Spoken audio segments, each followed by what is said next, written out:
Kennedy had an impact on me. I'm Roman Catholic by faith.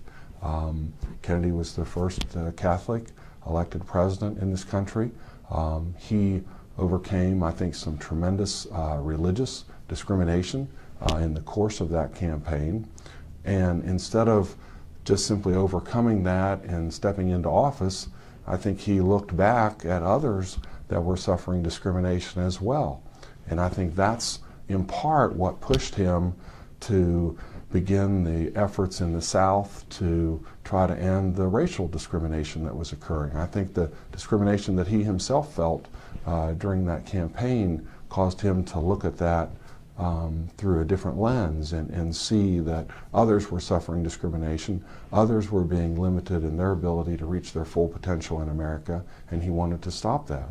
Well, I'll never get over what happened, but many people in the country will never get over what happened because we just cannot believe it, even to this day, that such a thing is possible in the United States of America. I was not only saddened, but everyone in this nation was saddened.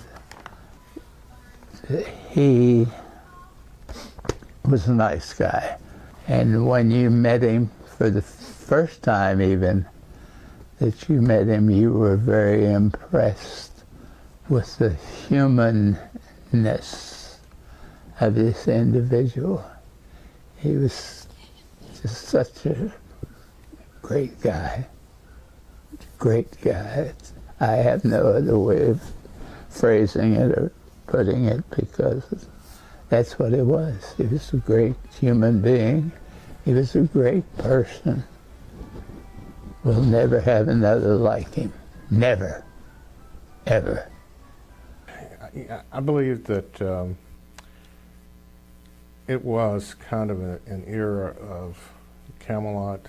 I mean, he was a younger president, and I think he appealed to a younger people, and obviously had a wife who was very beautiful and kind of representative of the United States and what you would think would be a first couple, and I think that influenced a lot of people and made a lot of people proud to have them as leaders of our country. I thought he was, first of all, he was younger, he had more charisma, an exciting wife, and I really admired her. And he really inspired the young people in Morgantown. That was the first time I'd ever seen them all get together and work, be interested in that, you know. So I think his personality and his age and everything contributed to that. Well, he had this very vivid personality, and his image was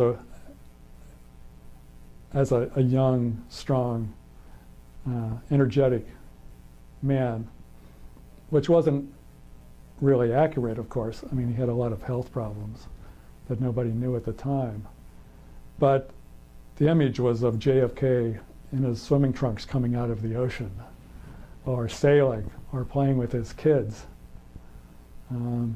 So he was our parents' generation, and our parents at that time were not old. And so it was easier to connect with him. Plus, as I said, my father was in the National Guard at the time, so the whole military and uniformed aspect I understood. John Jr., John they called him back then.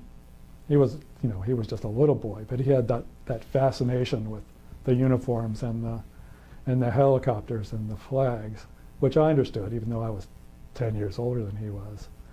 That's why that image of John Jr. saluting his father's casket at the cathedral was so devastating, because people could relate to that little boy and how much he loved it all. And really throwing perfectly correct and proper salute. It was amazing, and it was his mother who told him to do it. There was one of the priests at the funeral. He knew that that was a famous picture, but he said the picture that everyone missed was all the people across the street who dissolved into tears saying, "John, John, salute." And nobody caught that picture.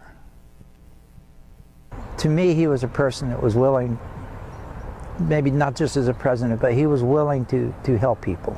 He was out to help everyone. I know that his involvement, of course, with civil rights, and I think he was involved heavily with the Peace Corps. He was someone that was out to help people, and that's my biggest thought of it. JFK meant kind of a vibrancy to the presidency.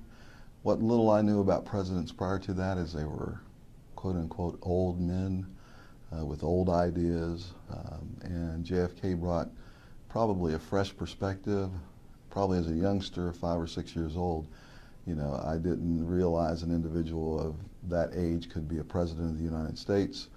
I think the things that were impressionable to me based on JFK being president were he was the first Catholic president, and there was a lot of media and conversation about that, which meant things were changing in some way, shape, or form. Different individuals could be uplifted and get into positions of that nature. I think that some of his thought processes on African Americans per se at the time were more creative than other presidents had ever done. And that's primarily based on family interaction, because my family really conveyed what the president was, and just seeing them be excited about a potential change to a community of African Americans per se was interesting. Didn't understand it all, but I think that's what President Kennedy brought to the table. He brought a fresh perspective and a new look. Well, I remember 2 or 3 things. First, I remember him distinctly saying on television, because I was watching, "We will put an astronaut on the moon and bring them back safely within 10 years. And that I could relate to. The moon was a long ways away. We all knew about Sputnik. We all knew the country was getting behind, and if we could go to the moon in the back, we would be ahead in the Cold War. And I remember him saying that. And then in 1969, less than 10 years later, my wife and I were in Rome on traveling after I'd graduated from Oxford University. We looked into a furniture store and watched a man step down on the moon. And I picked up a newspaper, which I still have framed in my office.